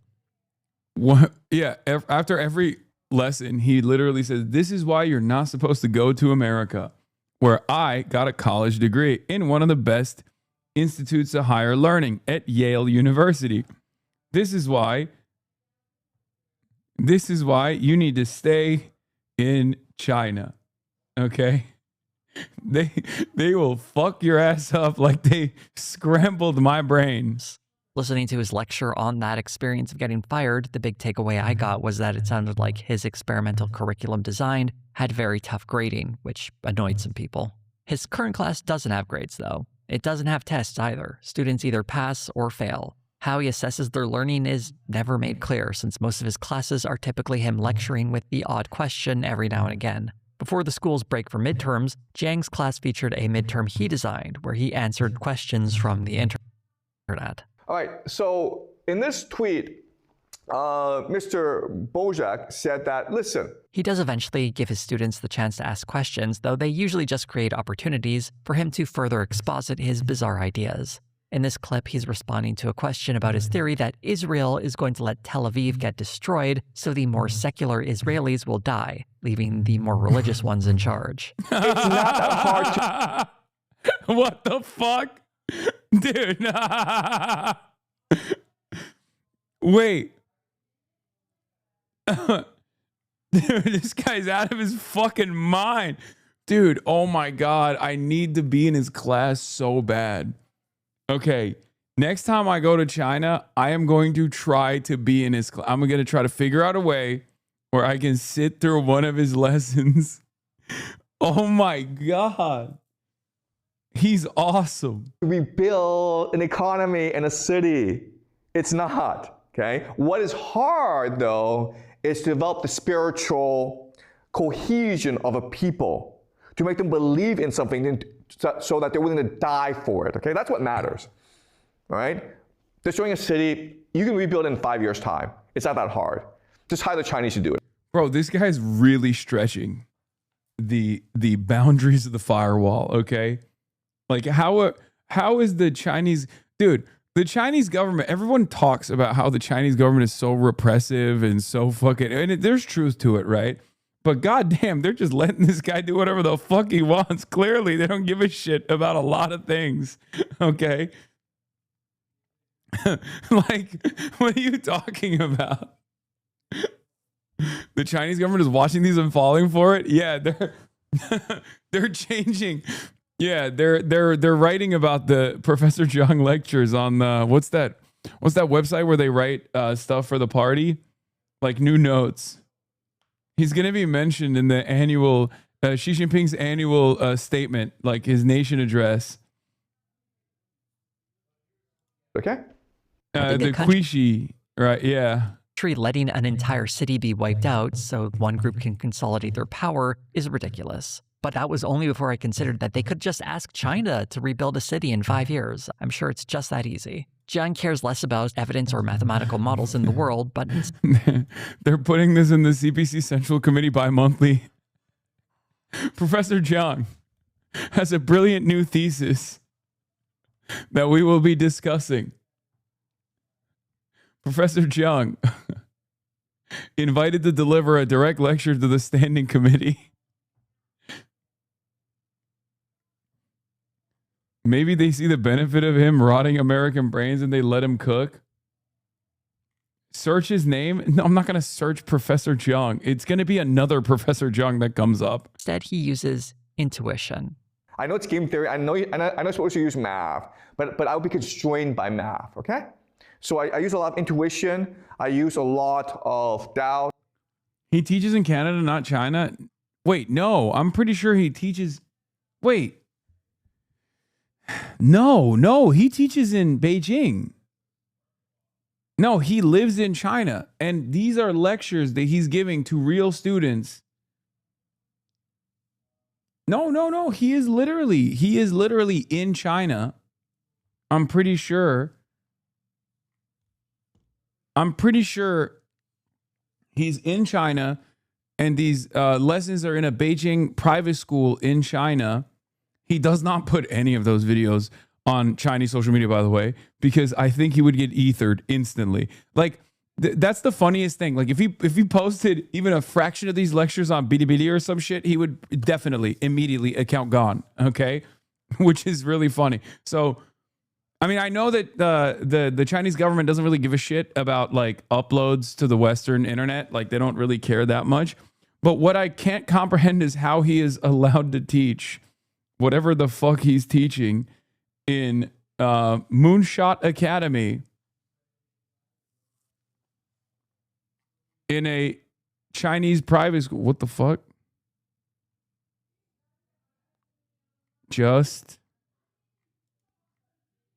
Okay, I'm skipping this. Civilization is in a race between education and catastrophe. Moonshot Academy is committed to building global learning community as grounded in competency-based liberal arts education and characterized by real-world projects that embrace cutting-edge technology. Our mission is to cultivate fulfilled individuals and active, compassionate citizens to support the continuation of prosperity and human civilization. Looking for 15 learners passionate about tech entrepreneurship. Offering up to full scholarships of 4 years. A hackathon exclusively for middle school learners. The ISM Project. Discipline, subject, visual arts. Family memoirs. Startup game studio experience.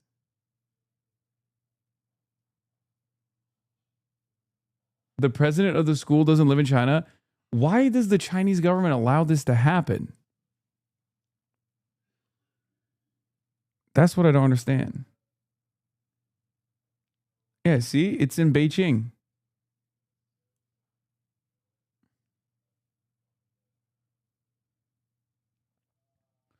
I heard I missed the Cussy talk. Run that back. Too late. He moved back to China after this. Last week, I was detained at a Toronto public school because the staff suspected me of child abuse.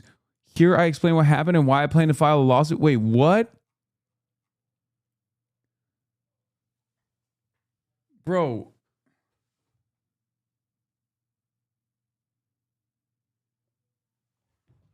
What?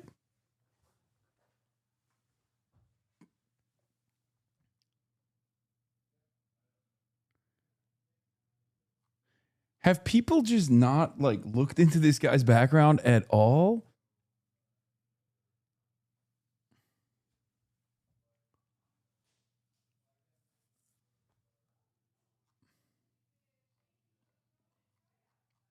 All your haters are like this. Why? He's not a hater. First of all, he's a lover. So remember that. I mean, he's agnostic. Okay, this is not Professor Jiang is not a designated HasanAbi enemy. Okay, let's just yet.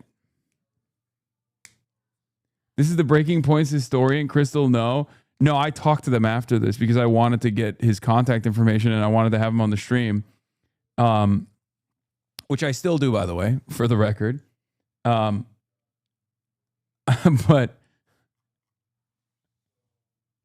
what's what I don't understand is what this guy is done, what he's capable of doing. He crashed out on his videos for it. Wait.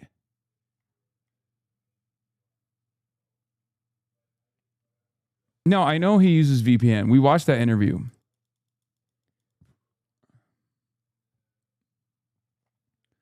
I've told you guys this already. If you're in China and you're not on Chinese internet and you're on Western internet, you can do whatever the fuck you want. That's not confusing to me. Okay? What's confusing to me is how he actually teaches Chinese students in Beijing in English, and he says these things in his lectures.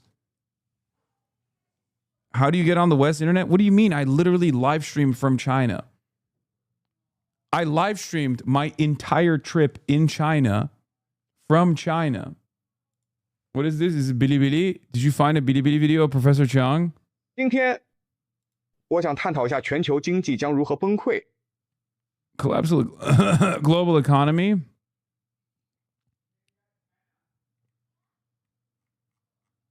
Wait, he's popping on fucking Bilibili too? Isn't this one of the international schools? Oh my God. And you're not a professor. I know it's your YouTube moniker, but you're a high school teacher. They China-fied this, by the way. That's so funny. They made this. You're a the Jiang, Professor Jiang's identity was exposed. The host questioned him on the spot. You're a middle school teacher. Why do you call yourself professor?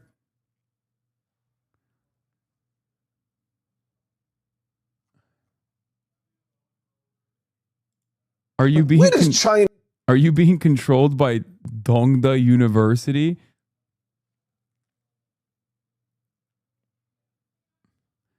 Oh God, this is a little bit of Chinese anti-Indian racism there. I saw this guy live in the UK. He has that inexplicable Indian self-confidence.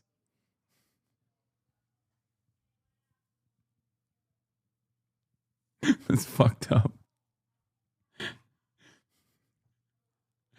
Okay. I use a lot of debate. His class, according to him, is meant to spark creativity and encourage his students to use their own intuition. The biggest problem I see with this is that his students never actually get to do any of that in this class, at least not in the lectures he's uploaded. Students should have the opportunity to create their own theories or ideas, or maybe experiment with frameworks that let them challenge themselves. This class is more about challenging Jiang to see if he can keep all the balls he's juggling in the air, deflecting the challenges he gets from his students. There's also the additional danger of his students and audience ignoring the game of creating hypotheticals while taking his statements about the real world and its history at face value. If Jiang wants to demonstrate the intersection between game theory and politics, he could simply use a fictional place like Westeros from Game of Thrones. So there's no danger of anyone taking what he says about the real world seriously. But by grounding his speculation in the real world and mixing it in with his own misunderstandings, it can only serve to confuse the audience.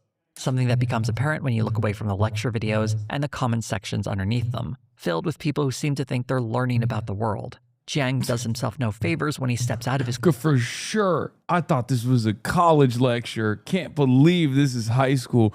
Can't believe I'm learning this stuff for free. Yeah, now I too believe the Holocaust, that there is no concrete evidence for it. And also, women are constantly trying to fuck the hottest guys. And we should deny them. We should deny them the free the capacity to make choices so we don't fall like the Roman Empire. This is incredible. Classroom and starts presenting the ridiculous fantasies he's cooked up to a wider audience, something he's doing more of as he started making the rounds in the podcast circuit.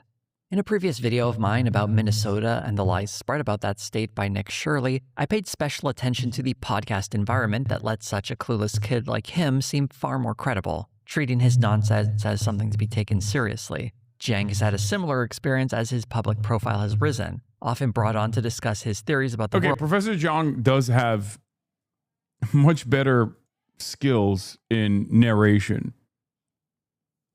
He is I mean, it's not really saying much, but like a third grader probably can speak better and more confidently than Nick Shirley, but still. We know he's literate. We know he went to college. He's capable of complex thoughts, maybe perhaps too complex at times. Nick Shirley is not capable of any of those things. As an absent-minded host nods along. Here's a quick taste of a prediction from a podcast with a... If anything, I can probably safely assume Nick Shirley might have been a Professor Jiang student at Moonshot Academy.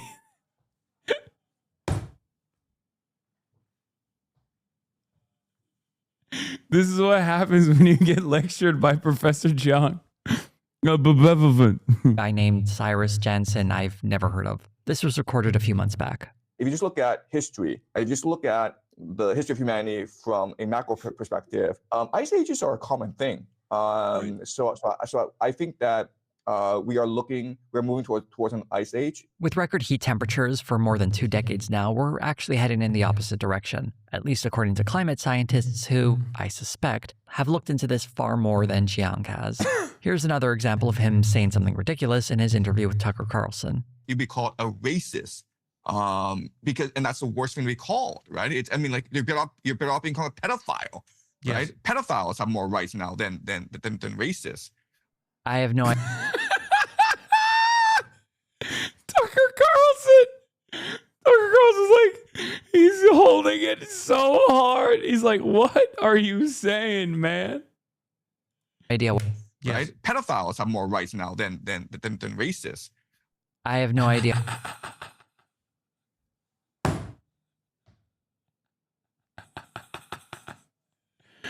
Yo, dude, Professor Jiang, man, what a fucking legend, dude. He's crazy. I feel like things just come into his mind. He's not lying when he says like, the scientific method is bullshit. Obviously, everyone just, invents their own reality and then says whatever comes to their mind immediately. Yeah, it's true for Professor Jiang. Okay, he doesn't hold anything back. He just says whatever comes up. No filter. Oh, that's awesome. What he's trying to say here, aside from playing along with Tucker Carlson to pretend like being called a racist is the worst thing that can happen to you, when people like Tucker Carlson have made a pretty good living by being a professional racist. During this interview, Jiang also said... Aha! But how much more money could he make if he was a professional pedophile? Got you there, Jose. No way, Jose. Yeah, bet he'd make even more money. Disproving your point immediately. Case in point, Jeffrey Epstein. That's right. That's right. You don't think... as things that are so clearly and obviously not true. These elite universities, Yale, Harvard, they are the most critical of Western civilization. They don't teach Homer and Dante and Plato. Jiang has a degree in English. He has a degree in English from Yale. He knows they teach that. That's so stupid. You definitely know that they taught you that. Yes, they do. Literature from Yale, where he learned about all these figures. And I did a quick check, and there are still several courses teaching Homer, Dante, and Plato at Yale. These interviews do strip bare the defense that his ideas are meant to be fun hypotheticals, not to be taken too seriously, and he's perfectly happy to repeat them on these podcasts, like the existence of secret societies. There will be a world war, the final war, and possibly a nuclear war. But who Gog and Magog is up for debate. Wow. It's a bit of a wonder where he gets this stuff from, though considering his media diet, it's not surprising that watching Tucker Carlson and Jimmy Dore contributes to someone being this confused about the world. I think you're the best news goat talk. All my goats. source on TV Goat right talk. now, even though you're not actually on TV, and actually you're not a journalist. But yes, When Jiang sits down with Jimmy Dore, things start to get really unhinged, like when he calls the mass shooting on Bondi Beach that targeted Jewish people a false flag. there are a lot of false flags, right? So, for example, the most blatant example is I spoke too soon. I shouldn't have said goat talk right before this. That was a joke for the record. You will see more examples of false flags against Jews in order to scare the Jewish diaspora to return to Jerusalem. This interview also reveals how he got turned on to some of the more esoteric beliefs in his theories.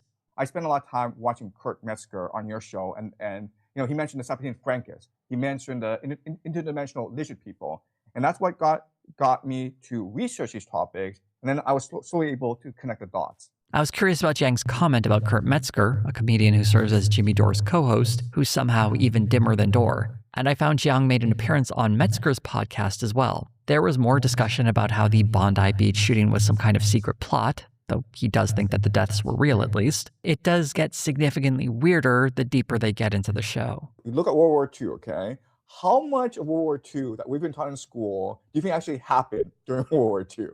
Like our understanding of World War II, do you think that's actually what happened? I don't know.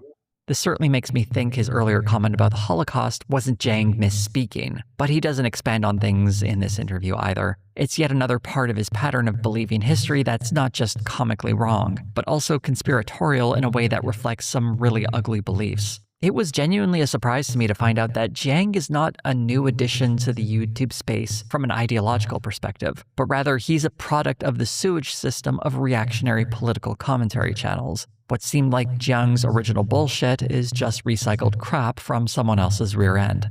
The interview Jiang is probably most famous for is the one he had on Breaking Points, which has racked up 9 million views. This interview is particularly harmful because it's over 10 minutes of Jiang seeming almost respectable when he drops this at the very end. This is I had a conversation with them. They were like shocked by this, okay? They literally were like, the interview was like actually pretty insightful up until the very last moment where it just turned into something utterly insane. He starts with an answer about the Epstein files revealing elites operating in secret, but then he makes a huge jump to assume that it's not just sex crimes they're doing. And the Illuminati are composed of three major groups, okay? You have the Jesuits, who control the Vatican. You have the Sapien Francus, which control the modern state of Israel today. And you have the Freemasons, which control the national security apparatus of the United States. And they believe that Israel, this war in the Middle East, is key to the end times. While the Epstein files obviously revealed lots of criminal activity, it was a conspiracy to commit sex crimes, not a conspiracy to bring about the end times. This is where the interview should have started, or at the very least, they should have taken some time to ask what the hell he was talking about. Platforming is a complicated subject, and if he was a smaller creator, I think providing people like him a platform does more harm than good because he's likely to reach an audience regardless of how he's presented. However, the popularity Jiang already has puts him in a category where the benefit of this appearance isn't so one-sided. But if someone like this is going to be on your show, they need to be more aggressively questioned. Mehdi Hasan did a better job confronting Jiang on some of his more outlandish claims, even if he didn't go as far as I might have liked. I've blown up all across the internet, and I don't think this is organic. But so I wonder if there are some governments or some entities that believe that my message should be amplified. This was so funny. I love this because he literally is just like, I don't know, maybe. He's literally just like, I don't know. Yeah, maybe some governments are amplifying my message. Who knows? I make stuff up all the time. Like, he's so It's so funny because he's like so sincere about being a charlatan, at which point you're like, well, where can we go in this conversation if you're just revealing that you don't know what you're talking about and you make stuff up all the time and you even admit that you might be a psyop for a government. And like I said, the way he carries himself the way he conducts himself in this interview is so fascinating because he has this weird, like, naive confidence where he's just like, I don't know what I'm talking about. It's awesome. People love it. People love it. Maybe I'm a plant. Who knows? Think about that a lot.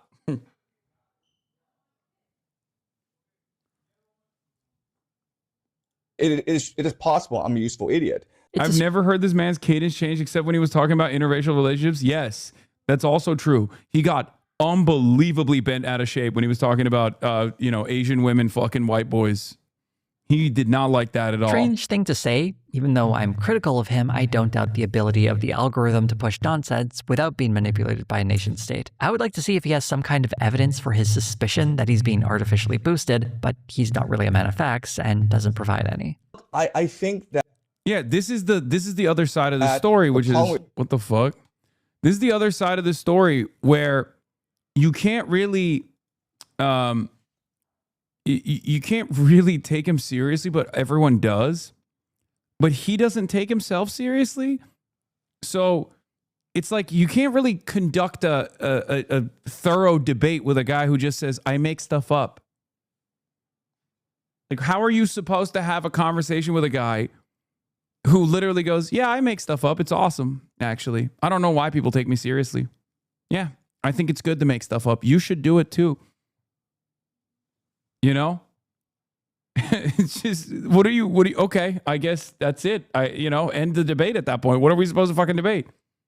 Education is that it focuses too much on facts, too much on rigor, and not enough on imagination. Too much on facts. Do you hear yourself? The last interview I want to briefly mention is... Yeah, he literally does stand 10 toes down on that, where he's like, yeah, I make stuff up. I think people should stop relying on facts as much. When Jiang went on Patrick Bet-David's podcast, where he had a few wacky takes, like that COVID-19 was an American bioweapon. So I believe that this was an American bioweapon funded by Tony Fauci.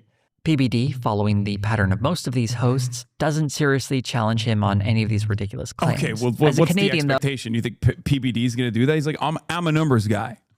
Professor Jiang, you're a very smart guy. We're going to grok it. We're going to grok it. We're going to ChatGPT it. Oh, I do need to push back on a comment Jiang made about his former home. If I said certain things that I said in Canada, then it's possible that I get visited by the police. Don't worry, Jiang. They don't arrest people for having a shitty YouTube channel. And he isn't the only one living off his channel. There's currently a big gold rush right now with channels posting clips of all his lectures, some of them getting tons of views. In one case, there's a creepy AI version of Jiang that talks to the audience.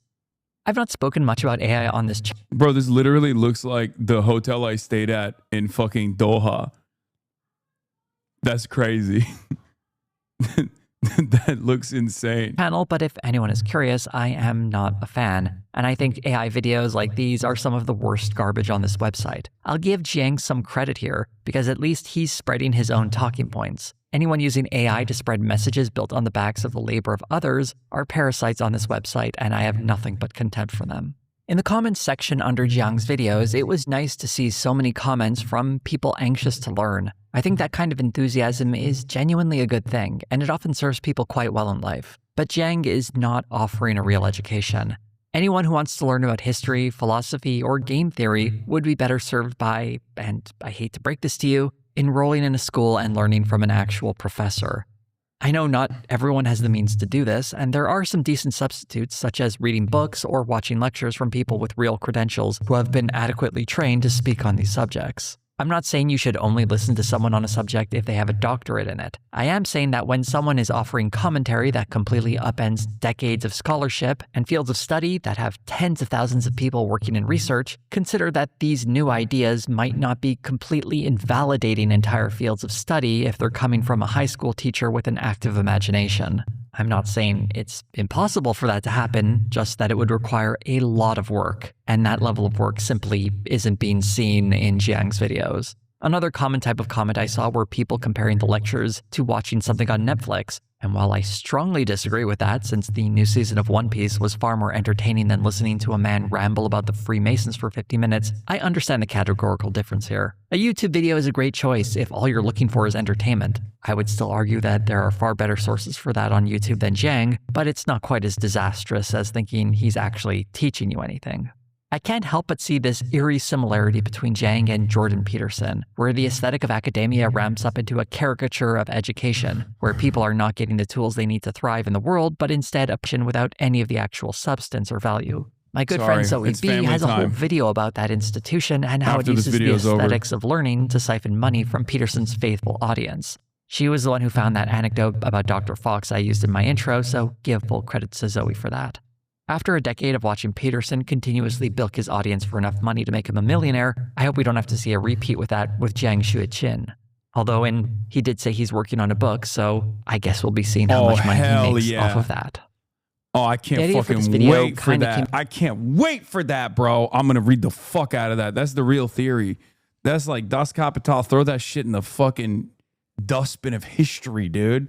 Professor Jiang. I'm a Jiangist, okay? Jungian psychology, Jungian predictive history. Oh my God, fucking amazing.